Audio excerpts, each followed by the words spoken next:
I would say nuclear has suffered from the worst PR, and it might be partly because governments have always been involved. And things like Fukushima or 3 Mile Island get brought up, but I have to point out that nobody died in those situations. And if you look at deaths per gigawatt hour, nuclear beats out wind and it beats out solar. Surprise! Right, it's the safest already, and that's not even considering that SMRs and microreactors are still safer than big civil power plants.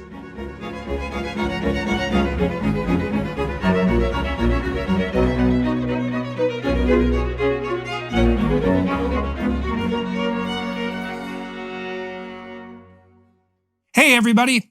So I had a great discussion today with someone I've wanted to talk to, the type of person I've wanted to talk to for a long time, and turned out to be exactly the right person, James Walker. He's a nuclear physicist and CEO of a very interesting company called Nano Nuclear. And Nano is making microreactors that are nuclear reactors that are portable, that can be moved around on the back of trucks. And this is something I'm very interested in, being interested in the nexus, in the relationship between energy, environment, and the amelioration of poverty. And it seems to me that investigating the provision of low-cost, resilient, widely distributable nuclear power as an alternative to fossil fuels is morally required, partly because we know this isn't some wild hypothesis that if you can make people who are absolutely poverty-stricken relatively rich, they start to care about the environmental future. And so what that means is the fastest way to environmental sustainability is by the amelioration of poverty. And the best way to do that is to provide low-cost energy. And potentially the best way to do that is with nuclear energy. And so I think these guys are on the cutting edge. So I talked to James Walker, who has an extremely interesting technical and managerial background, military background as well, about just exactly what they're up to. That's all part and parcel of this. So, welcome aboard.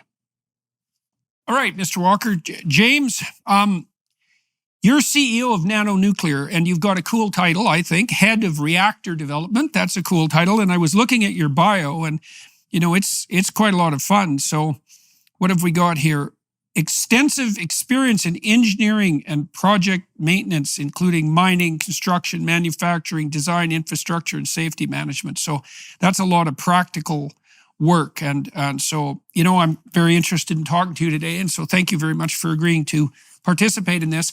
I've been following Nano Nuclear on Twitter for quite a while, and I'll just give you some background so you know why I wanted to talk to you. I mean, I've thought for years that it's utterly insane that we're not pursuing nuclear energy like at a rate that's as fast as we can possibly move. And I have a lot of questions about simplicity of design. And they're probably stupid questions, to be frank, but now I have the opportunity to ask them, and hopefully I won't be quite so stupid after I'm done this conversation. So do you want to start by telling everybody what it is that you're up to with Nano Nuclear and why you think what you're doing is plausible, helpful, and possibly revolutionary? I mean, you're up in Canada.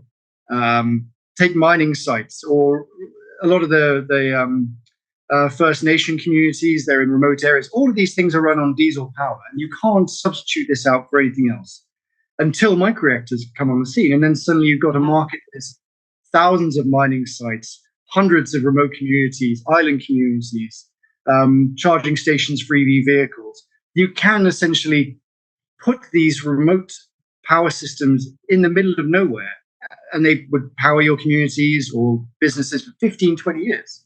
And that's a wonderful business opportunity that's never really been present before. And that's why we pursued the microreactor route. Okay, so let me get some terminology straight so I understand exactly what we're talking about here. So we have large-scale nuclear reactors in Ontario, and they're planning to refurbish the Pickering site, which is a new decision, I think, that came out actually last week. And a good decision, thank God. We're not as dopey as California or Germany, let's say. Now, you talked about small modular reactors, and I've looked into the molten salt technology reactors and so forth, but you're differentiating that down further to microreactors. So do you want to distinguish for us, draw a distinction between a microreactor and a small modular reactor? And can you tell us the scale of power production, in house equivalents. Let's say a standard reactor will power something like a small city, if I've got my numbers aligned properly. A small modular reactor, I'm not sure about their power generating capacity, and what exactly constitutes a microreactor. So differentiate that for us. Absolutely. So let's start with the conventional civil power plant, because that's what everyone's familiar with, because we've been using those for decades. So those things are powering cities and beyond. So usually a significant portion of your national grid. And that's in gigawatts, but when you shrink down to an SMR, you're talking about something really between, say, 20 megawatts and about 300 megawatts. And when you're getting up to about 300 megawatts, you're getting up to quite a large reactor. And so that's really the definition we can place on an SMR. A microreactor really is anything less than 20 megawatts. At that point, you're dealing with very small reactors. Okay. Yeah. And so that's where we are. And we're at the low end of that because we want a transportable microreactor. Okay, so let's zero in on the microreactors now for a moment, and then we'll talk about the technology. Okay, so when I've been thinking about this, because I've been thinking about the relationship between energy and the environment for a long time. So when I've been thinking about this, a number of things struck me. The first is the absolute power density of nuclear fuel, which is unsurpassed by any standard except for fusion, and we're not at fusion levels yet, although I talked to someone about that recently, and that'll be released quite soon. And so then I thought, well, we've obviously had something approximating microreactors that are reliable for a very long time, because we've been using nuclear subs for what? How long now? 70 years? Is at least 70 years. Yes. Right? I mean, so that's a long time. And they fit in a submarine, so they're not very big, and submarines move around, so they're obviously portable, and the people on them don't die from radiation poison, and they can stay underwater forever. So, and they're obviously extraordinarily reliable. So then I keep thinking, well, why the hell aren't they everywhere? And so let's talk about everywhere for a minute. I mean, there's some real advantages to distributed systems, I would say. You pointed to the fact that they could be used in isolated communities, but I'm also wondering, it's like, well, why not a network grid of microreactors as a substitute for these multi-billion-dollar massive reactors that can, but don't very often, fail cataclysmically? And so, I mean, is there, as well as a market for these isolated places that you describe, is there the broader capacity of making a resilient networked power grid that gives countries sovereignty over their own power supply, but also has the advantages of like multiplicity of provision, which, we have a distributed system for fossil fuel, and there's some real utility in that, because if part of it goes down, the rest of it doesn't. And so tell me your thoughts on those sorts of matters. Well, it's interesting you bring that up, because we were recently at a conference, in fact, just last week, and a representative of the Polish government approached us about exactly this. And they have a grid system where certain shutdowns mean that the whole grid gets lost. And so they've really come up with no real solution to this apart from microreactors, which they believe they could space these accordingly so that in the event of a blackout in a certain area, the grid can be substituted with other power sources along the way. And this is a far more preferential solution than, say, a big grid system or even a diesel generator system, which is actually less consistent and requires the daily importation of diesel just to maintain. Right. Well, what these systems, are they resilient to solar flares, just out of curiosity? Because this is also a concern, right? Because a solar flare is about a once in a century occurrence. And the fact that a solar flare could take out our whole power grid seems to me a lot more pervasive and present a threat than this like climate alarmism that we're short-circuiting ourselves about. So I know that the distribution infrastructure still might be susceptible to, say, solar flare-induced shocks, but what about the reactors themselves? Well, the good part about a reactor is that it's almost entirely mechanical. Obviously, you can make the argument that the mechanics can be very controlled by the electrics. Yeah. But the truth of it is that, like, the reason why microreactors are very safe is that, say there was a big solar flare and it knocked out the electrics and the mechanical systems all simultaneously failed. With a microreactor, you can't get the disaster or the core melt, which is the big problem with a big civil plant that you can't. And the reason for that is that it can't generate enough heat, especially in our designs, to actually melt the reactors. So it passively cools. And right. So it just shuts itself down. Yeah. And even then, the uranium just keeps getting hotter. It's fine. It just radiates heat out, and it's not going to melt. And it doesn't matter. Like the worst thing that can happen with a reactor is if, I don't know, it's a coolant leak, which leads to a core overheat, which leads to core melt, which can happen in big reactors. It's not going to kill anyone, but it's messy to clean up. Right. But in a microreactor, it'll just passively cool. So say you did get that solar flare. There's not a huge amount of electronics in it. It would be a fairly quick fix to go around and put these things back in order, but they would essentially just sit there until you came around to do that fix. So it's a big advantage. Okay, so that's another advantage on the resilient side. Okay, so now I want to delve, if you would, into other issues. So let's say cost, availability, but I'd also like to ask some really stupid questions about the technology itself. So I've been, and correct me any place I'm wrong, and there might be many places like that. I mean, so you refine nuclear fuel and it heats up of its own accord as a consequence of radioactive fusion. And then in a big reactor, you use rods to dampen down the rate at which the fission reaction occurs so that it stays within acceptable bounds. So let me ask you really a basic, simple technical question. So I was thinking, well, what would be the simplest possible source of electricity that you could hypothetically design if you were using nuclear power? So I thought, well, why not embed pellets of enriched uranium or some other substance inside molten lead balls and calibrate the distribution of the uranium pellets so that the balls were basically red hot but no hotter, drop them in a bucket of water, capture the steam and run a generator. Okay, so like, why is that stupid? Because the lead seems to me to be something that's dense and would shield. I guess it would get radioactive over time, but so that's a very simple design. So tell me why that's a stupid design. Oh, no, I mean, effectively what you've done is design a basic reactor because like uranium gets hot, heats up water. Like the only thing that's missing from your design is the circulation of water. So what you would want to do is obviously move the hot water to right, of course. Yeah. So right, but that's a simple. We have pumps. We could do that. Yes, but we have pumps. So like, okay, so why aren't extraordinarily simple systems like, I mean, I know it's not simple to mine and refine the uranium, but why aren't extraordinarily simple systems like that available, even as heat sources for that matter? Okay. Well, I'll give you a good example. Actually, do you remember the Voyager spacecraft that NASA launched? They're I think on the periphery of the solar system at the moment, and essentially all that's powering those is plutonium that's basically radiating heat, and that's it. It's like the Jordan Peterson reactor, but it's radiating heat, and there's like a thermoelectric turbine on that just converts some of that heat into electricity. That's it. That's the totality of it. So that's probably the most simple nuclear powered device you could get.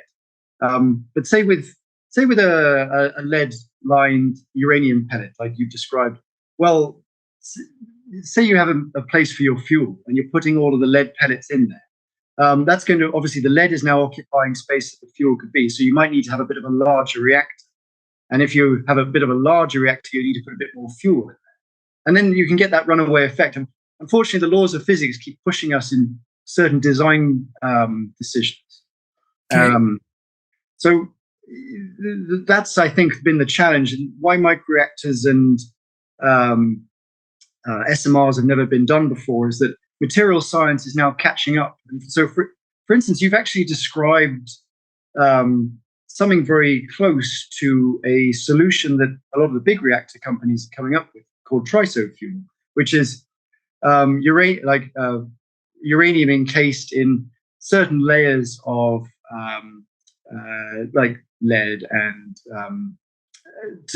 so eventually you can't get the fuel melt, and they're essentially pellets that go into a fuel space. Okay, so that gives me some sense. I'd like to kind of understand the most basic possible model before things become elaborated. So can we walk a bit through your technology, one of the things that struck me about your technology was its portability on the back of a truck. I mean, I can imagine 50,000 reasons why that might be extremely useful, but there's something that's kind of cool about it too, that you can just trundle one of these things wherever it's needed for emergencies, for backup power, and for remote communities, which is obviously, and mining sites and so forth, as you pointed out, which is a big deal in a place like Canada, and would also, as far as I can tell, would open up the possibility, especially in places like the Northwest Territories, for mining where that's practically not feasible, because you can't build the bloody hydroelectric lines, across 2,000 miles of tundra to fire up a mine. But with this provision of power, then I was also thinking it'd be pretty damn useful hypothetically on the desalination front too, because everybody's jumping up and down about not having enough water, which strikes me as like abysmally foolish, given that 70% of the planet or something like that is covered by, water some miles deep. So I don't think we're going to run out. So walk me through if you would, to the design of your reactors, and help me also understand why they're not already everywhere. Okay. So with our reactors, as you mentioned, we wanted them to be portable. It was actually a business decision that speared that on, because we thought, well, if they can fit within an ISO container, as an example, then you could transport them by truck or by train, or by just put it on the back of a maritime vessel, and you could ship these things anyway. You could even effectively helicopter in. Now, when you do that, you constrain your design a little bit. So you've got to work within the confines of an ISO container. So you kind of end up with almost a bath-shaped design. But so we have two technical teams, one drawn principally out of scientists and engineers out of University of Berkeley, California, and the other out of University of Cambridge. But we gave them the same MO. So it needs to be transportable, it needs to fit with an ISO container, it needs to be modular, and it needs to be able to passively cool, like we talked about earlier. And they had different solutions. So the US team, they realized that if they take the coolant out and you just have uranium conventional fuel rod and it radiates through a solid core, then you don't need pumps for coolant at all. And then the whole mechanical system shrinks right down. So it's basically it's one of the most basic designs you could probably make. Thermally conduct through a solid core, and then circulated air basically removes heat from the periphery of that core to a turbine, and that's pretty much it. Really? So you're not using liquid at all. You're just using heated air, unless you want to do unless you define air as the liquid. But that's effectively their solution, and I think it's quite brilliant. I'm bound to say that, but I do genuinely think that. And the University of Cambridge's solution was to take a basic fuel form, uranium dioxide fuel rod, and surround it with a solar salt, but introduce some heat into that system to create a natural circulation. And then as that circulates, the uranium keeps that momentum going. And so then you can take the pumps out, you can take the mechanical systems out, and the system shrinks right down. Okay, and you said that was salt based? That was salt based, yes. So it's like yeah. Right. But the salt isn't molten in that system. So how is it, or is it molten, how is the heat transferred? So it is essentially liquid. So it'll start off as a solid, but as you introduce heat, you create that natural circulation, and then the heat of the uranium maintains that natural circulation of salt, and that will remove heat from the fuel rods. That then you can remove heat to a turbine, and so forth. And so right. And so how is the turbine spun with that system? With that system, it's a thermoelectric one. So we're not going to design these turbines, but if you think like a helicopter turbine or something like that, where you're burning high quality jet fuel to generate heat, and that heat is essentially moving that turbine. They're very the good thing about turbines is they work quite similarly to each other. Right. Well, they've been around for a long time, so that's a well-established technology. Now, you also worked for Rolls-Royce for a while, if I've got my facts straight.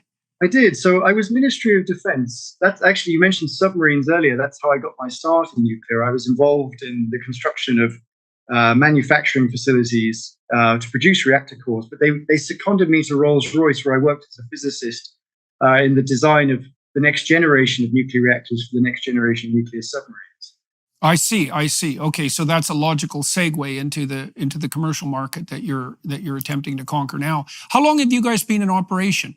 So actually, not very long. It was only really about 2020 when we wanted to really get the company going, and I was number two in the organization, and we came at it obviously from that background when we were talking about why nuclear, why microreactors.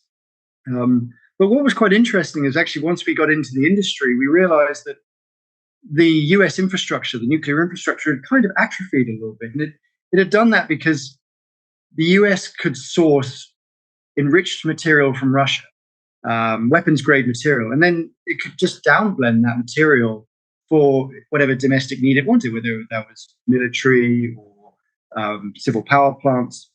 And that allowed it essentially to not have to renew a lot of its systems. So when we entered the nuclear industry, it was kind of alarming that we thought we would have major impediments to actually launching a commercial company because of these infrastructure problems. So we thought, actually, this could be an opportunity. So we're looking to try and build our own fuel fabrication facility, or our own deconversion facility, or our own fuel transportation system, and hopefully, like, we could be part of this renaissance of nuclear. Right. Where are you located? So the headquarters are in New York. So I'm actually here at the moment. But I live in Canada most of the time. So I'm in. Where do you live in Canada? Vancouver.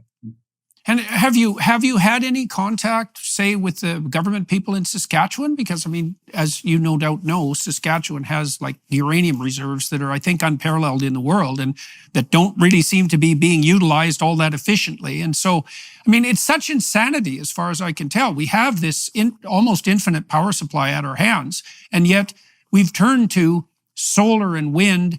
We're trying to cobble together battery storage, which, as far as I can tell, isn't working that well at the moment. And so that was the other question I had. Is like another question I had: why aren't these already everywhere? You pointed to transformation in material technology and alluded to the fact that maybe we're just at the point where this has become economically viable and scalable. I mean, are there like regulatory problems? Are there problems of public perception as well that constitute impediments? I would say nuclear has suffered from the worst PR, and it might be partly because governments have always been involved in the funding of these big installations, and the government don't care about PR. But like, if I was to say to somebody, nuclear is the safest of all energy forms. Like, even safer than, if you look at deaths per gigawatt hour, nuclear beats out wind and it beats out solar. Right. It's the safest already. And that's not even considering that SMRs and microreactors are still safer than big civil power plants. Right. And right. Things like Fukushima or 3 Mile Island get brought up, but I have to point out that nobody died in those situations, and that really it's just a cleanup operation. I don't want to trivialize, but I think human psychology is interesting. I think radiation might be more intimidating because it's a danger you can't see. And so you can't understand the magnitude of that danger, consequently. It's not like a tiger in the room you can see and you can assess. And that maybe has been an impediment. Okay. Well, okay. So that's we can understand that. I mean, a huge part of the problem that any company has to solve is the marketing problem. That's often 85% of the problem, even if it's a complex technical problem. And so then what about government impediment or other like sociological impediment specifically to your progress? Where are you getting resistance, and where are you seeing like a well-paved way forward? Well, the good part is that when we did see a lot of resistance, but resistance in the form of infrastructure not being in place. And just to take an example of another company, and they probably won't mind me saying this, is that NuScale were the first company to license an SMR. In fact, they're the only ones in the world to do that. But they became under fire because the cost of their megawatt generation was more than they thought it would. But to be fair to them, everything they had to do was first of its kind. And so it's like the first pharmaceutical drug cost millions and the second one costs nothing. And so they got penalized for that. But if there was an infrastructure in place within the country to support everything they did and manufacture the fuel and parts that they needed, it would have been an order of magnitude cheaper for a start. And logically, nuclear should be the cheapest form of energy. But you have all your capital costs up front, which can really distort that picture. Right. In big projects, like 70% of your overall costs might be financing costs related to that big upfront capital cost. Well, one of the things, it seems to me that from a PR perspective, a marketing perspective, that there's a wide open field of opportunity on one side of this equation that I don't think has been well capitalized upon. First of all, I think you already made a case for green, what would you say, for that nuclear power is a very green form of energy, at least in principle, especially when it's safely delivered in the form that you're delivering it. And you made a case for reliability and portability and all that. But there's another case that's just begging to be made, even additionally on the environmental front. And so the data is quite clear that if you get people around the world up to the point where they're producing about $5,000 in US dollars a year in GDP, they start to take a long-term view of the future. They become environmentally aware. And that's because they're not scrabbling around in the dirt, burning dung, trying to figure out where the next meal is coming from, and willing to burn up and eat everything around them so they don't starve. So it's clear that if you get people, we know that rich countries get cleaner. That's what happens. And so obvious, and we also think at least that absolute privation and poverty is bad, because do we really want starving people and stunted children and all the misery that goes along with that? And so there's this opening, it seems to me, for people who are in a position to provide at scale inexpensive energy to say, look, we can feed the world's poor because there's a direct relationship between energy and wealth, like more direct than anything else. Energy equals wealth. And now we could make all the poor people in the world rich in a non-zero sum manner. And as soon as we did that, they'd start to care about the environment. So like, what's the problem with that? And what do you think of that as a marketing campaign, let's say? Well, you've outlined our marketing campaign, because when we were building up the company and we were making some very big connections, one of them, we were talking to some African diplomats, and they were mentioning to us that, one significant issue that Africa faces as a continent is that there's large sections of population that are completely removed from grid systems. And so that means diesel generators. But the problem there, again, is that you need a constant supply of diesel to be brought into those generators for them to run. Yeah. So their supply is intermittent. If you have a microreactor system, we touched on it earlier, like desalination plants, medical facilities, a microreactor could be put there, and you've got 15 years of power for a community, and then it's consistent too. And then you can have that $5,000 per capita wealth to create more long-term strategic thinking. And I've been to Africa enough and seen these poor areas to know that, like, when you're scrambling around in the dirt, your considerations are very short term, because they have to be. Otherwise, you're going to die. And so it's a situation that begets very damaging decisions for the larger community. Can your savings weather another economic storm? Think about what you've put away for the future. Inflation can render cash worthless, and even real estate can crash, as it did in 2008. During times of economic uncertainty or market volatility, investors tend to flock to gold as a safe haven asset. Its value tends to increase during turbulent times, providing a buffer against market downturns. This is why people are flocking to gold now, and why Birch Gold is busier than ever. Birch Gold understands that navigating financial decisions can be daunting. That's why their dedicated in-house IRA department is there to guide you every step of the way. Birch Gold is committed to addressing your questions and concerns promptly. Their team is always ready to provide answers and clarity. Whether it's about fees, taxes on rollovers, or the timing of the process, they are here to ensure you feel valued and well-informed.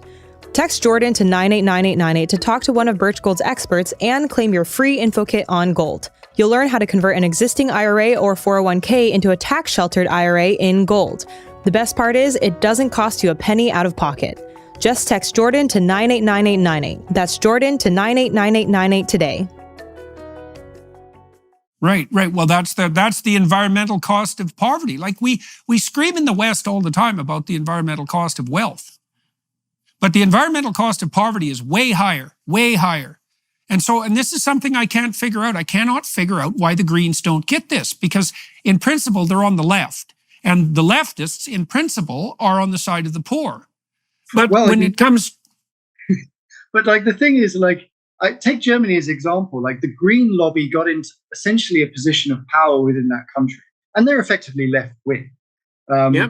And they heavily campaigned against nuclear to push for other renewable solutions. So they pushed heavily into wind and solar. But the result of that was that the country no longer could power itself. And it had to buy power from Poland, which was manufactured by coal. And they had to buy and lignite coal, right? Yeah, not just coal, but the worst kind of coal. Yeah, I know. Yeah, brilliant. Which is incredibly polluting. And they also had to buy, ironically, energy from France, which was generated by nuclear power. So the costs of the German went up for their power, and their carbon footprint went up. Right. So we want to dwell on that for a minute. So the consequence of the green movement in Germany was that power, let's lay it out. Power was 5 times more expensive than it should have been. The Germans became reliant on fossil fuels to a degree that they weren't before, including reliant on Putin, which turned out to be a very bad idea, let's point out. Plus, and Germany is now in the throes of deindustrialization, so the poor are going to get a hell of a lot poorer. And you might say, well, that's all worthwhile because we're so much greener. But the truth of the matter is that Germany now has among the world's dirtiest energy per unit because of their idiotic policy. So they didn't just fail on the economic front entirely and make the poor poorer. They failed by their own standards because the bloody goal was to decrease pollution. And what they did instead was increase it per unit of energy, and not just a little bit, a lot. And so this just bedevils me because I cannot put my finger on why it is that the leftists are simultaneously pro-environment, pro-poor people, and anti-nuclear. It's like, sorry guys, you don't get to have all 3 of them. You can have 2. Yeah, I imagine there's a lot of posturing here, and it's It's not just you Germany. might say that, all right.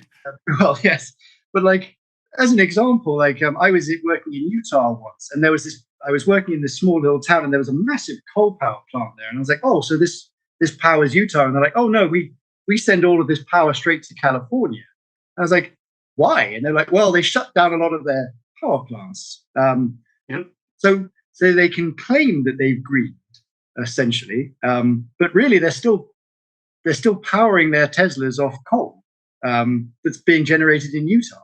And so it's the same kind of optics. Well, Californians in Utah and the inhabitants, what are Utonians? I have no idea what you call people from Utah. I have no idea. Anyways, you know that California and people from Utah, they don't breathe the same atmosphere. It's like China and the United States. Completely different air supply, as everyone knows. So, one of the reasons I like to talk to engineers is because they don't get to posture. Like the thing that's cool about engineers is their stupid stuff either works or it doesn't. And it's very unforgiving. And so, it's okay. The DEI people and the politically correct types, they're going to take all you engineers out too. So you better get prepared. Well, as a white male, my days might be numbered. So plus you're an engineer, man. You've got a lot of things, a lot of strikes against you. So okay. So we've made a case for these micro reactors. Now I'd like to know. And you alluded to something quite interesting. You said that when you first started to contemplate doing this in the American environment, you realized that there was a lot of industrial and infrastructure pieces that needed to be in place that had been allowed to decay because the Americans had a reliable supply of fissile material from the Soviet Union as a consequence of its collapse. And so a lot of things were left to disintegrate, let's say, but now you've realized that that's also another economic opportunity. So it sounds to me like you guys are planning to build what would you say, from the ground up enterprise that will allow for these microreactors to exist. So then I want to know where you are, how you came to that conclusion, where you are in that process. And then again, because I have a particular interest in Western Canada, I'm curious about how these ideas have been received in places like Saskatchewan? So I would say there's like three questions there. Yep. So how these things have been received? Like, let's start with that one. So Yep. I think certain territories like Alberta have become very friendly to the idea of powering a lot of their remote industries, even the oil sands operations, with nuclear power. Right. And that's an incredibly energy intensive industry. And so there has been support voiced for and there's like an Invest Alberta program, which is looking actually to bring in SMRs, but that's not ubiquitous across the whole country. Like, you wouldn't see the same receptiveness from, say, British Columbia, where I am currently. It's again, certain more industry-friendly provinces would drift in that sort of area. And I think obviously Toronto, well, the Greater Toronto area came to the conclusion that nuclear had already provided a substantial portion of the energy for the province, and they didn't want to substitute that for more fossil fuels. So they've gone back and invested in it. Canada actually has a pretty decent. I quite like the reactors they put together, the CANDU reactors, and they almost generated their entire independent industry because they opted for designs that weren't being widely used across the world. So Canada is actually in a very strong position to build out their own SMR industry if they invest properly now in doing that. Otherwise, they're going to suffer in the same way that the United States is suffering from getting going now. And another thing you mentioned is why we saw these problems. We saw big companies like, take TerraPower. It's a big SMR company, and it's backed by Bill Gates. So there's no shortage of money for this thing to get going. But they effectively could not find enough fuel to put into their reactors to complete the test work. And we thought, that's very interesting. So what happened there? Well, they effectively had to shut down for 2 years. And that's the worst thing that can possibly happen, because you just burn cash. And so they're probably going to burn through hundreds of millions of dollars. And so the advantage, a wise man can learn from the mistakes of others. So hopefully we just saw that and we thought, well, if we can't, we're not backed by Bill Gates, so we can't afford to make $100 million mistake like that, or $1 billion mistake like that. And so really, before we saw the US government realize that there was a significant problem, which very closely mirrored the Ukraine war, when relationships began to become very strained. And they began pushing a lot of funding opportunities out there to build back their infrastructure. And they're doing that now, but it's still come a bit late. And so the advantage we had is we started doing that before these funding opportunities from the US government came out, to build conversion facilities, deconversion facilities, fuel fabrication, enrichment facilities. Because otherwise, if Russia cut off the states now, and they are still through back channels dealing in the supply of enriched uranium, because the US can't afford to go without it. They don't want to have those channels open anymore, and they want to cut ties, but they can't do it. And you mentioned earlier that Germany lost sovereignty over itself, partially because it couldn't power itself. It was reliant on Russian gas. Right. That's a situation no country really wants to be in. You want to have sovereign energy, absolutely. Otherwise, your diplomatic strength is completely gone. And well, you'd think that no country would want that, but when you watch the policies that they're pursuing, a sensible person would conclude that that's exactly what they want. And I do believe that posturing has a very large amount to do with that, because almost all of the green idiocy is narcissistic posturing. It's the pretense of doing good without doing any of the actual work. Okay, so walk me through so explain to everybody who's watching and listening how you're involved right from the place where the uranium is still in the ore in the ground. Like, what has to happen at each step along the way so that the fuel actually gets to one of your reactors, and how is your company situated to make that happen, and where are you in that process? So starting at the very basic, uranium mining. You mentioned the Saskatchewan deposit.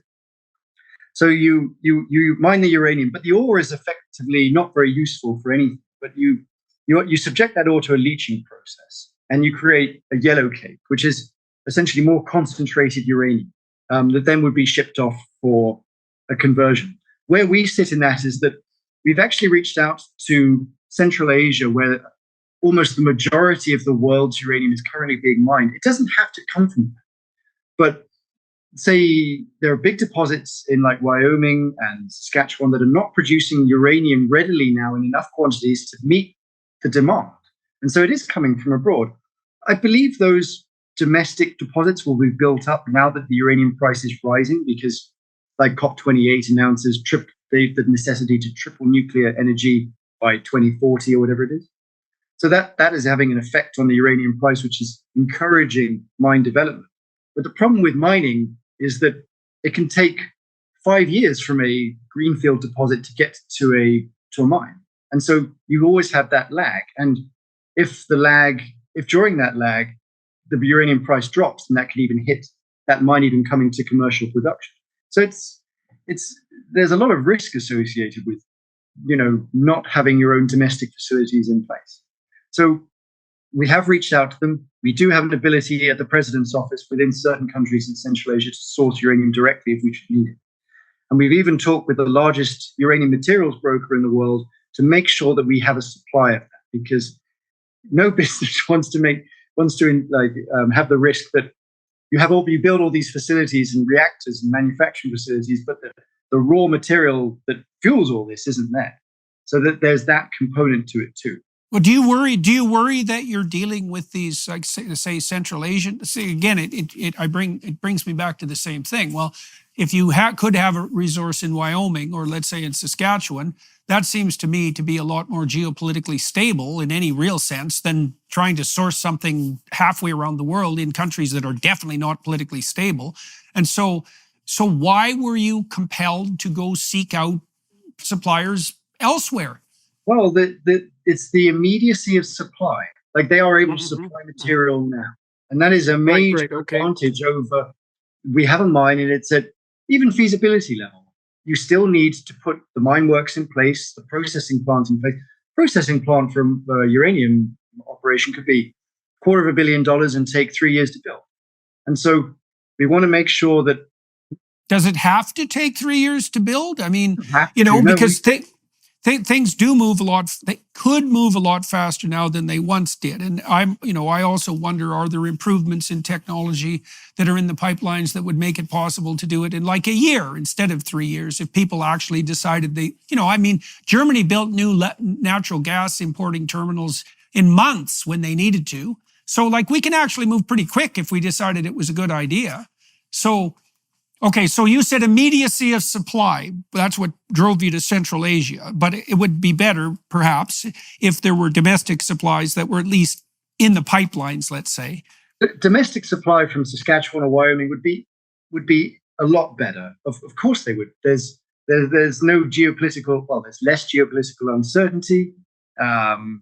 And for instance, even in Central Asia, they do supply China and Russia still with the uranium that they need for their own programs too. So you're competing against other countries which are potentially hostile to the States or Canada or places like that.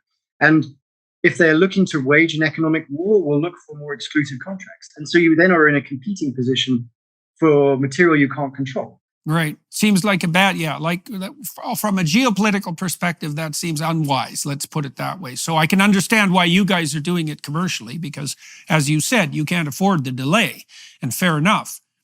Okay, so now do you have a stable supply fundamentally? Can you get moving with what you're doing? We can. So the good part about what we're doing now is we've ensured that we have brokered enough good relations with certain countries that we can source the material if we wanted.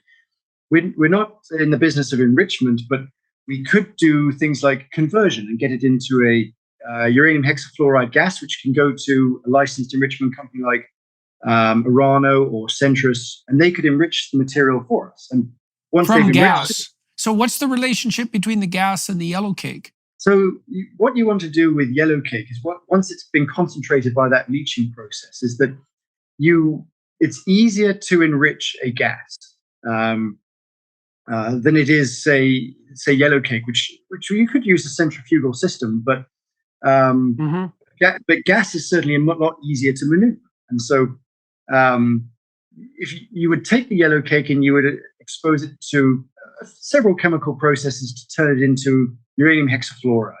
And it's actually the enrichment companies will enrich uranium hexafluoride to produce, whatever you want. So enriched to whatever level the customer needs it. But at that point, it actually needs to be deconverted back to a solid. Oh, yeah. So our company actually wants to build out that infrastructure for the country too. So take that uranium hexafluoride, convert it to uranium dioxide, uranium hydride, uranium metal, whatever the market will need. And so that's one element. And then a fabrication facility to tailor it for the specific reactor. So essentially fashion it into dimensions, composition, mold it with zirconium, whatever they want, and then sell that. And the final part of what we want to do is build out a transportation company, so we can actually transport that around North America too. So how would you transport it? So we've actually been spending about a year doing this, but we've got a patented technology now for a cask system that can transport the most amount of enriched material, so HALEU material. So it's enriched up to almost 20% around North America, and we're just in the process of getting that license now with the regulator. Okay. So that's okay. So you've been working on solving the transportation problem, and so what are the problems associated with transport that you've had to solve, and how did you solve those? So the fundamental problem with transport is that you cannot have uranium critically configured, and what I mean by that is if you uranium is only actually really radioactive if you push it all together, which is the basis of a bomb, really. If you push it together, then it triggers itself more, and it sets off a chain reaction, and the reactivity creates the heat. So effectively, for road regulations, you have to store the material in a structured way to make sure it's not critical. But it doesn't end there. There's a lot of other regulations surrounding that. So is it going to be hit by a plane or a missile, or is it going to fall underwater, or is it going to fall? Or what are the heat conditions? Can it be cold? Can it be warm? And you've got to make all of these safety scenarios. So designing a transportation cask that fits within a truck that can move a lot of material by road is a bit of an engineering challenge, but I don't think it's that difficult. But it's certainly something that has not been in place previously, because for SMRs and microreactors, the uranium is enriched slightly more. And because it's enriched slightly more, you need a completely new cask system. And so that's where we thought, we'll jump on that and build that out. And that way, when the industry does take off the SMR microreactor, we'll have the transportation able to move fuel for all the SMR. So does that mean, I see. So that means that your transportation system in principle is not only designed to service your microreactors, but to be expanded to service these slightly larger reactors, the SMRs. Yeah, the good part is... And that's the plan. Yeah, that's the plan. So we're not in the business where we want the other competitors to fail. If they win, we'll win. Right. Yes. Right. Absolutely. The right number of competitors isn't zero. No, exactly. Yeah. And also we want them to succeed, because they'll build out the infrastructure. They'll generate more money within the country for this industry, and we'll be beneficiaries of that too. And if they want to move fuel, we'll help them move fuel. If they want to fabricate fuel, we'll fabricate it for them. Even if they outsell our reactors, it's fine.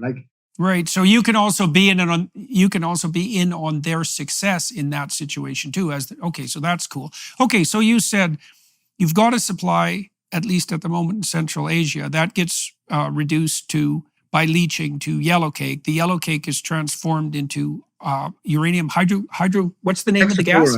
Yeah. Hexafluoride, uranium hexafluoride. That can be concentrated and then converted back into about 20%.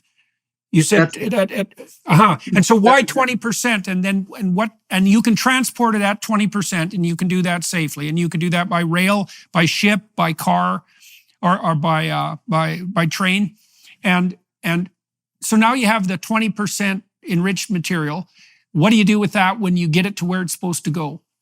So it depends where it's going. So if it's going to, if it's the 20% enriched uranium hexafluoride, that'll need to be converted into uranium dioxide, hydride, or whatever fuel form you want it, effectively. Okay. Oh, so are you transporting the gas? We go, well, we don't want to, I don't want to speak preemptively. Okay, that's fine. Yeah. But actually, no, it's fine. We do want to take our cask and modify it so it can move gas. I see. Okay. But the anticipation is that currently we are building out a deconversion plan to be able to convert that gas into other forms. And then when they're in other forms, it's easier to fabricate into the final uranium form that the customers might want. Okay. And how far along are you when you're thinking pessimistically in solving this, because you've got a bunch of problems as you laid out. You've got the supply problem, which you seem to have solved. Now you've got the transportation problem, which is also a huge opportunity. So that's cool because that gives you multidimensional access to the market. You've got the transportation problem. And it sounds like that's twofold. There's a technical element, there's a regulatory element. I suppose there's going to be a public relations element to that too, but whatever. Okay, so now you can move the stuff around. Now you've got these deconversion plants that are going to help you formulate the fuel you need to run your reactors. And then you have the problem of building the reactors and getting them to where they're supposed to go. So 4 streams of problems that have to move together somewhat simultaneously. How far along are you on each of those streams? So if it was a pessimistic timeline, I would say, I mean, we've been working at this for a fair amount of time. I would say that the first line of business that we anticipate being commercially ready to deploy would probably be the transportation, actually, because we have the patented technology. We've already approached the licensing company, a regulator, to do the licensing for us. And we've actually brought in the former executives of, I don't want to say the name, but the largest transportation company in the world, which might give it away. But we've brought in some of the former executives from their organization to build out the company around the technology. And so I believe that might be the first commercially deployable business. The timeline on that probably looks like finish the licensing, hopefully sometime next year, and then the build out of the manufacturing facility to produce the casks, as well as the infrastructure around the casks to fit into trucks and things like that. They will do that simultaneously, probably finish that sometime about 2026. Hopefully, or in 2026, 2027, we would have a commercial vehicle ready to start moving material around North America. That would be okay. So it's pretty fast. Okay, well, as a pessimistic, and if you were optimistic, what would you say?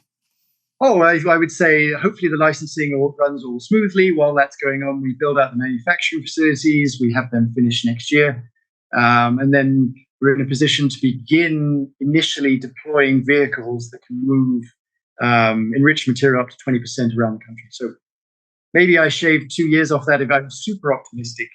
Okay, so that gives us a range. Okay, so now if you had the opportunity to work with a state or provincial legislature that was like helpful in every way they possibly could be, what would that look like? What would you need from them? Is there anything you need from like a particular local jurisdiction that would speed what you're doing along? I would say the big thing on that topic is that the regulatory process just for any reactor, microreactor, SMR, or big civil power plant, is probably at minimum 4 years. Oh yeah, that's just no good. That's terrible. The problem, I think, and they're probably going to see this podcast and be angry with me, but I think they're trying to apply a civil power plant regulatory framework to a microreactor. And it's a different product, and it almost needs its own regulatory framework to be designed. Okay, so you'd need a legislature that was willing to consider the fact that this isn't the same old industry. Yes. Yeah, it's a new product, it's a new industry, and it's essentially all new technologies. And if they were to design some sort of regulatory framework that just looked at, say, safety criteria for where these things could deploy, like met certain seismic conditions or temperature constraints or ranges, then the reactor would be approved for deploying anywhere as long as it met this criteria. I think if they did that, right. it could really allow for the deployment of these things absolutely everywhere, and it would really be a much faster process because they're also much more basic. I mean, it's come about because of advances in technology, but the technology itself, once it's built, is more basic than the right. Well, so do you have a jurisdiction with whom you're having productive discussions that is simultaneously capable of understanding that this is a new technological front that would be hypothetically willing? I mean, because the economic opportunities here are extreme if it's done right. And so you'd think, if you were optimistic, that there might be a legislature somewhere in the 50 states in the United States and the 12 places that this could happen in Canada that might be open to such an opportunity. I mean, are you having productive discussions with people who could conceivably clear away the regulatory hurdles? So we have obviously made contact with the Department of Energy in the States. And we've obviously broached this topic that this is something that should be considered. It's not that they're unaware that this might be a good idea, too. It's just they also need funding to implement new legislation or get approvals from Congress, or however it works in the States. And there's good bipartisan support in the States for nuclear, but it still needs to go through the approval process, where you get the Senate signing off on things. And they do need funding to put this new regulatory framework in. So when they give it to a regulator like the Nuclear Regulatory Commission, the NRC, it can design that new framework.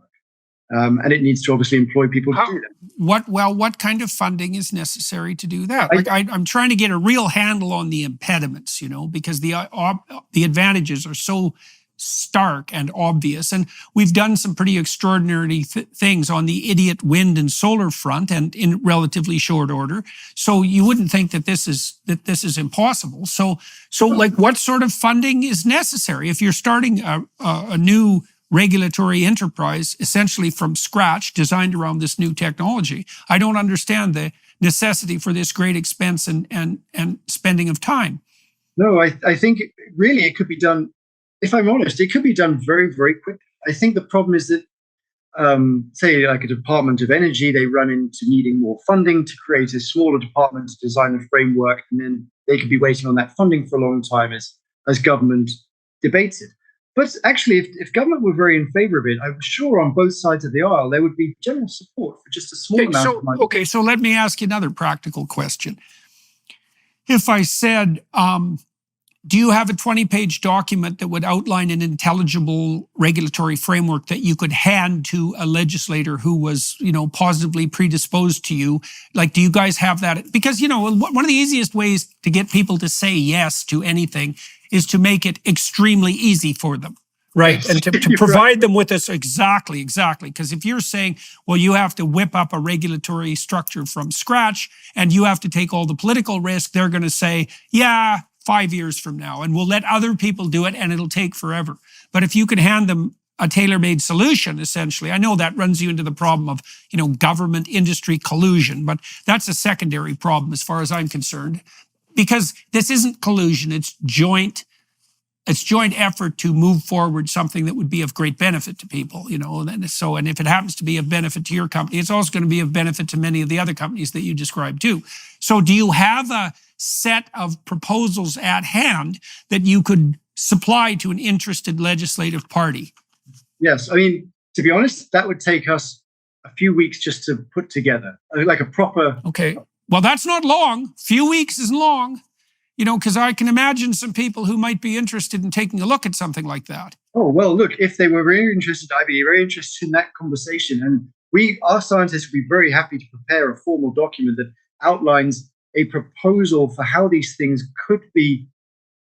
Like, it would have to be a very high level thing, but I know you need to put it down. But essentially, the criteria for approving the safety of these things for deployment en masse to different locations. And it is very different because, like a big civil power plant, you have a site regulation process where it has to be site specific, and you tailor your safety case for that specific site. Yeah. But from a reactor, you wouldn't do that. It would be a different process where there is a safety criteria that you need to meet.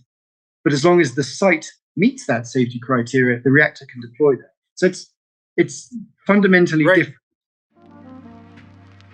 If you're always trying to stay healthy while on the go, if you're on the lookout for products to boost your immune strength and gut health, you need to check out Armra. Armra is the gift that keeps on giving. It'll help strengthen your skin, lungs, and gut barriers, optimize your microbiome, and activate cellular performance to revive whole body health. Armra products are not just effective, they're also your trusted companions. They're clean, safe, and have a solid foundation of extensive research. Manufactured under the most stringent testing and quality standards in CGMP and FDA-certified facilities, Armra is a brand you can rely on. Every day, chemicals, pollutants, pathogens, and processed ingredients pose a threat to our mental and physical well-being. The need for protection is more pressing than ever. If you want to give Armra a try, they have a special offer for Jordan's listeners. Right now, you'll receive 15% off your first order. Go to tryarmra.com/Jordan or enter Jordan at checkout for 15% off. That's tryarmra.com/Jordan. Tryarmra.com/Jordan or enter code Jordan at checkout. Right. Well, it seems to me that this is exactly the sort of thing that has to be dealt with in the kind of detail that legislators would appreciate, so that that differentiation is not only made conceptually, but made in a manner that would be credible to like investigative news reporters and so forth, and people who are skeptical about this. But I mean, I do know that technical problems are one thing, and obviously you guys are capable of solving them, but it's very, very easy for a whole industry to fall into a mess of red tape and never get out. And certainly that's happened on the nuclear side of things. And so that's just not good. And it's once I realized I worked, I'm ashamed to admit this to some degree, but I worked on a panel years ago, 10 years ago, something like that, which was one of the early UN documents on sustainability. And I worked on that for about 2 years. And I learned a lot about how such things were made, how such sausage was made, let's put it that way. But I also learned a lot about the nexus between energy and environment. And one of the things that really, and economics, one of the things that really struck me, and I never forgot it, was the fact that as soon as you make people rich, they start to care about the environment. And I thought, oh my God, that's such a wonderful thing to learn, because it means that we could deal with the problem of absolute poverty and we could deal with environmental sustainability in the same way. Okay, what's key? It's clear what's key. It's easy. It's cheap energy, period. And so, okay, so then the next question is, well, where are the available energy sources? And obviously one answer to that is with continued use of fossil fuel. But we see the geopolitical trouble that's laid in front of us because of that. And there are problems of pollution, although especially with coal, although they're not as grotesque as they've been made out to be. But nuclear, you think nuclear, I mean, I read, tell me if this is true, I read that part of the reason that nuclear is safer than solar is because people fall off the roof all the time installing solar panels. And that, and falling is actually like the 5th leading cause of death. It's no joke, right? So falling is really hard on people. Laugh at it, but it's true. And also if you look at wind power too, there's a significant number of falls that are generated by the installation of these things. And they need constant maintenance, which means there is a constant stream of people going up and down these things, which is leading to deaths, which is why when I mentioned... they're a stupid solution. The low energy density, they're not a good solution. And solar, I mean, one of the things I've really watched in the last 5 years, say, as these big solar and wind projects come on, especially in Alberta, because I've been watching the Alberta power situation, it's like the price of electricity goes to infinite on windless and sunless days. Okay, infinite is a bad price. That's a very bad price. And you can't have an unreliable grid. That doesn't work. So, and I don't see a solution to that. I mean, tell me if I've got this wrong. So my understanding is that the fundamental problem with a renewable grid is the phasic nature of the power. And because it's phasic, you have to have backup. It's like, well, it can't be nuclear because it takes too long for them to get online, at least in their current form. So you have to have natural gas and fossil fuel backup or coal. And if you have to have the backup, then why not just use the systems? Because you're not going to build 2 parallel systems. Like, who in the right Germans would do that? And that's insane. One of the things I thought was funny when I first moved to Canada is that I was actually living up in Yellowknife in the Northwest Territories for a few months. And it's an interesting place to live for a little while. But someone mentioned that the whole city was powered on diesel. And I said, that's crazy. This is a city of like, I can't remember, 40,000 people or something like that. It was fairly significant. And I was like, why? And they're like, oh, the dam is broken. I was like, can't they fix the dam? I was like, well, they can't really. Like, it's blocked up and it's winter and it's difficult to get people up there. And so we're just running off diesel generators. As far as I know, it's still running off those diesel generators. And I was there 6 or 7 years ago. Think how much diesel. Oh, there's nothing more permanent than a temporary fix, especially if the government happens to be. Yeah, absolutely. And so, right. Well, and Yellowknife is isolated, and so the fact that all that diesel has to be brought in, all that means is that it's really, really expensive to live in Yellowknife. That's the outcome.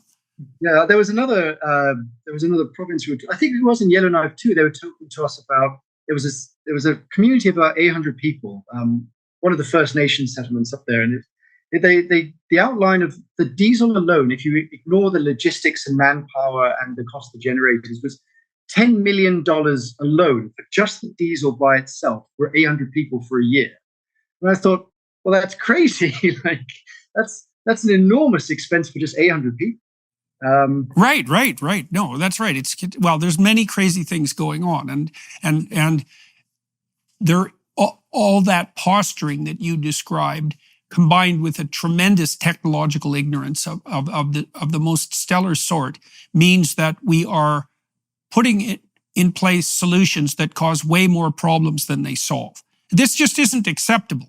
It's not acceptable. And look, I never want to denigrate fossil fuels too much because I believe they definitely have a place, and they've been of enormous asset to humanity. And people talk about zero, as in going to zero. Yeah, that's insane. That's insane. That's completely insane. It's also just not practical. Even if you were to stop all power by, what about textile industry or the downstream products of the fossil fuel industry, plastics, you're never going to eliminate them completely. And so it's foolish. Not without eliminating a lot of people. Yes, yes. And that seems to be the plan. Well, you can imagine a world where we used fossil fuels as a basis for chemical production, like fertilizer, for example, because we're not going to substitute nuclear for fertilizer, right? There's no one solution for every aspect of humanity's very complex existence, but everything could have a very well-fitted place. And to be honest, microreactors are in a much better position to power remote communities like Yellowknife than diesel, whereas obviously nuclear is never going to replace, fossil fuels for producing fertilizers. Right. Well, and we shouldn't be arguably, we shouldn't be burning up our fossil fuels when we need it for chemical stock. I mean, that seems to me. So why not? Okay, so let's be optimistic here for a minute. So let's imagine that you cleared the regulatory hurdles, and now you've managed to transport your fissile material safely, and you can start building these reactors. Okay, now, and people clue in, and we can start to build a resilient power grid as a consequence. Now, you can start manufacturing at scale, right? In principle. So how uniform a product are you making at the microreactor level? Like, is this assembly line manufacture? And can you drive down the cost with volume? Yeah, so this is actually it, is that the economy of scale here is the real benefit. So if you're producing 2 or 3 of these a year, it's very expensive. But if you're producing 100 of these, it actually gets very cheap. And the good thing about microreactors, which has not been possible before, is that it allows for very easy manufacturing because they're simple enough to do. So there's no reason why you can't have a production line that just 3D prints these things. And then as you do that, the costs come down very quickly, and then you are cheaper than a diesel generator. And once you are cheaper than a diesel generator, and that will take a few years, to be fair, but once you do get to that point, there will be no real logical reason to use anything but microreactors in these remote locations, mining sites. Okay, well, let's expand beyond that. So now let's assume that you can use this printing technology that you described, and you said the economies of scale start to kick in at how many reactors a year? I would say actually really about 15. And then that sort of point is becoming far more economic. It's actually very low. In fact, I think Idaho National Laboratory concluded that it was something like 9. I don't want to misquote. Okay. So it's a very low. So let's expand our vision momentarily and say that you could produce 1,000 of these things a year, and that they were distributed widely enough to start putting some resilient backbone into the power supply and start to substitute for natural gas and for coal. Well, we could start with coal. Okay, so what if everything went as well as could possibly be expected on this front? How far down do you think you could drive the price of energy, like compared to what it is now? Well, I mean, that's very interesting, because if all the infrastructure was in place and you had domestic production of uranium, and we upgraded our enrichment facilities, but domestically, which we currently don't have, and you were mass manufacturing these things. I mean, I'd hate to put a price on it, but there's no reason why you can't keep optimizing that system to keep making it incrementally cheaper. So even after so you're driving down the price. You're driving down it, and to be SMRs, it's not our business, but those guys, their costs will also fall commensurately with how ours are falling too, because there's no reason why they can't mass manufacture those things to be major components of a major grid system. So it's a more robust system that's getting cheaper all the time. There's no reason why that couldn't have the beneficial effect. Well, that's ridiculously exciting, all of that.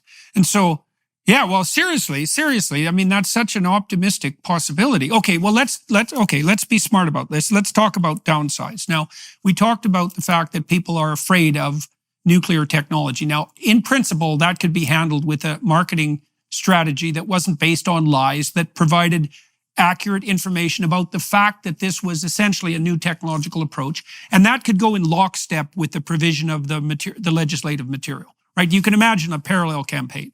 So that seems to me to be a solvable problem. Now, okay, some terrorist hijacks one of your trucks. How about that?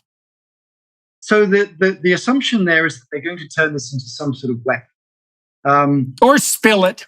So let's think about how they would have to do that. So if they were to seize your microreactor or your SMR, the problem they have is that the uranium is not enriched to a weapons grade level, so they can't make it blow up, and it's also alloyed. So they'd have to build a multi-billion-dollar facility, chemical plant, to recover the uranium and separate it from the alloy.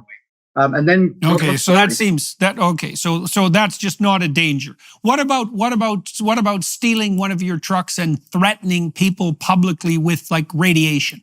I know, look, I already understand. I want to put this in context, because it seems to me that anybody who hijacked a propane truck would be in a pretty good position to cause a lot of mayhem. So, and or derail a train that is carrying fossil fuel. So we have plenty of risk like that already in the system. So where, if anywhere, do you see the kind of risk to the public that could be leveraged by someone crooked who wanted to cause trouble? Well, just to touch on that quickly, if they seized it, the problem they have, people use the examples of the things like dirty bombs, which is where you attach physical material to a bomb.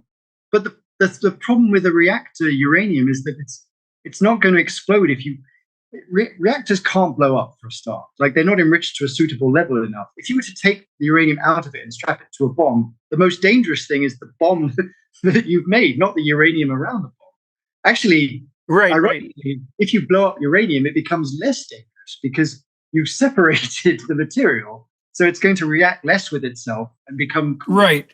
So you could imagine that. You could imagine that as a public relations disaster, fundamentally. Yeah. Because you can imagine how that would be played up. But again, I don't think that puts you in a category that's any different than people who are moving fossil fuel from place to place, because that's more risky. That's at least it's more risky because it's much more explosive. It's much more explosive, and it's dirtier, actually. Like, obviously, if you had a dirty bomb, you'd have to pick up the pieces of uranium. No one's going to get hurt, but it's still, you'd need to maybe cordon off for a microreactor, maybe 100 meters either way. But it's still not very bad. Right. Say the BP oil spill, I think some of the effects of that are still being felt. So it's a lot cleaner cleanup operation. Right. I think it's tricky. I don't want to sound like it's all perfect, but what's a terrorist going to do with a microreactor apart from heat his house? It's yeah, that is a good advertising campaign, right? Yeah, exactly. So that's steal a microreactor, heat your house. Right. All right. Well, okay. So now let's see. We've covered timeline. We've covered your process essentially. Okay, maybe we could talk a little bit more about the microreactor technology per se. So, what is it about the technology that makes it amenable to mass manufacture? And why does that drive the price down? And where are you in the manufacturing process? Okay, so the good part is that, like, if you think about those big civil power plants, they're huge. They take up, 30 city blocks. They're absolutely enormous. But there's an enormous quantity of mechanical components, pumps, all sorts of systems that go into that. And as it should be, that's fine. But as you shrink down to SMR and you shrink down to microreactor, a lot of that goes away. And we actually, say, one of our reactors have hardly any mechanical components at all. And so then you can get to the point where you can 3D print these, which you couldn't do for more complicated mechanical systems, where it's a bit more finicky. And that does allow for mass production of these things, whereas mass production for larger machinery that's more intricate becomes harder. You can obviously still 3D print components and piece them together, but there's still a lot more engineering work and human involvement that would be necessary to compete those. Whereas a lot of that can be automated, I think, as you get simpler and simpler. Well, so you've pointed to something very interesting there, which we've kind of brushed over, is that, you basically said something approximating almost no moving parts. Okay, and that's not something that should be brushed over, because that's quite remarkable, because the fewer moving parts, the fewer things that can go wrong. So that's a big deal, but that's also simpler, more understandable. It's more marketable too, because people can understand it. But also it's, as you pointed out, it's much more manufacturable. So to what degree have you reduced the moving part complexity? Like when you say there's virtually no moving parts, how many parts are there fundamentally? So I would say, take our Zeus reactor as an example, as that's a bit further along. Like, there are moving parts, say control rods that are inserted into the core, and control rods are to moderate the reactivity. So they go in, they eat up neutrons, it becomes less reactive, and that's how you control power essentially as well. So that is a moving part, and that does require a mechanical system. But it does need fewer safety mechanisms involved than a much larger reactor, because a much larger reactor or an SMR will have the ability to overheat and have a core melt, or coolant loss and a core melt, which then leads to the reactor being essentially destroyed and needing to be cleaned up. Like you got in Fukushima, when that reactor essentially melted, and then you just had to spray it with water. That really can't happen with a microreactor, because it can't overheat to a point where it will melt. And so you don't need as many redundant systems in place. Wasn't it a safety system that went wrong that caused the 3 Mile Island trouble? So, I read that it was like a safety camera that broke off and got lodged in a exhaust pipe, something which is horribly, dismally comical. It's dismally comical, exactly. And this is the problem, is like, you still need sensors and things like that within a reactor, so you know how to operate. So you can tell what's happening. And then obviously modify the controls accordingly. So there are systems inside a reactor that could fall off. In 3 Mile Island, obviously, something was dislodged and affected the flow, and then created effectively a runaway effect where it did core melt. And then you did have a right. But again, like 3 Mile Island, no one died in that kind of operation. But it's bad. It's bad PR, certainly. Yes. Well, and that's a problem. I mean, that's pollution in the space of public opinion, and that's not trivial. Okay, so let's recap here, just for a summary for everybody watching and listening, and then maybe as a closing, see if you have anything to add to it. So there's plenty of uranium. It's a very, very dense fuel source. It needs to be mined and transformed into yellow cake, and that has to be further refined into uranium.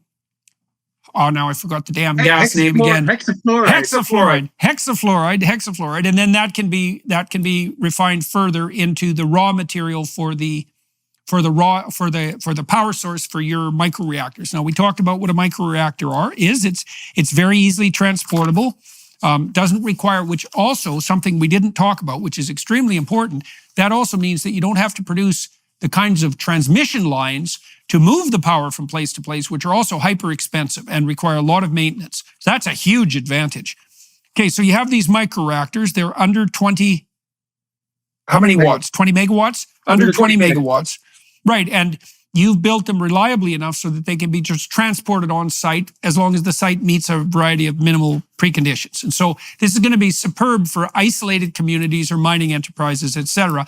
But in principle, these could be networked together to provide a very resilient, reliable, and increasingly low-cost universal power grid, which would enable us to free up fossil fuels for use as chemical precursors, let's say. That's a wonderful summary. Like, absolutely. And there's no reason why some countries are examining doing exactly that. Like I mentioned, Poland was already examining doing that, just to make it the grid more resilient, more robust, and eventually cheaper.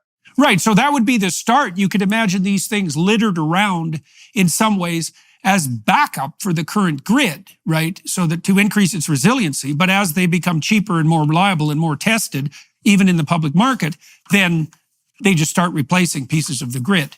Yes, exactly. And there's no reason why a developed country can't slowly transition in that direction. It doesn't have to be immediate. It doesn't need to be trillions of dollars of infrastructure spending. It shouldn't be immediate. Shouldn't be immediate because there's going to be problems that arise that you don't understand until you try to do it. Absolutely. So it should start locally and then, well, absolutely. I mean, that's the problem with like net zero by 2030. It's like, no, how about we don't stampede off a cliff, like linked arm in arm, you know? Maybe that's a bad idea, like it certainly is. Okay, well, that's extremely cool, all of that. And so now, is there anything you want to tell people that we didn't get to on this side of the interview? I mean, the good thing is, you covered a lot, and like obviously, your understanding is very quick on the nuclear industry as a whole. I would say, holistically speaking, I just think it's best to communicate that this could be extremely beneficial for mankind generally. And I could obviously talk about the company and everything like that, but I think ultimately probably a more important message is that this could enfranchise billions of people around the world, provide that energy. And I think you put it best when you said that, if you give people access to energy, you lift them out of poverty, and then they become more concerned with the environment. And if you really care about the environment, you should try and lift people out of poverty.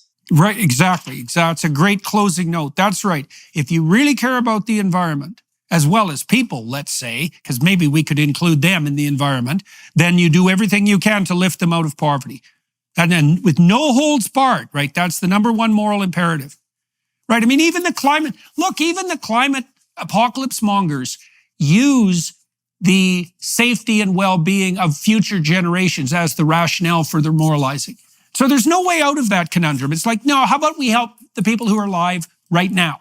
How about we do that? And look, I have children of my own, and I worry about them all the time. And I wonder what kind of world they're going to inherit. And I would like that world to be one where they had access to energy and poverty was far more scarce and not an impending risk. So I have a duty. I have a duty to the future to try and make it a little bit better. Right, resilient wealth. That would be great. That's a wonderful phrase. Like if we could build in some sort of resilient wealth. And look, wealth is very energy dependent. And so they're the same thing, man, for all intents and purposes. Because energy is work. And work is wealth. So like end of argument, fundamentally. End of argument. Like I think the fundamental things to progress mankind, as long as it can feed itself and it can power itself, then we should have a relatively decent future that can incrementally keep improving, hopefully. Yes, that's the goal. That would exactly be the goal. That's right. Incrementally improving in an intelligent manner that feeds on itself. Yes, exactly. It's a good definition of heaven as far as I'm concerned. All right, so that...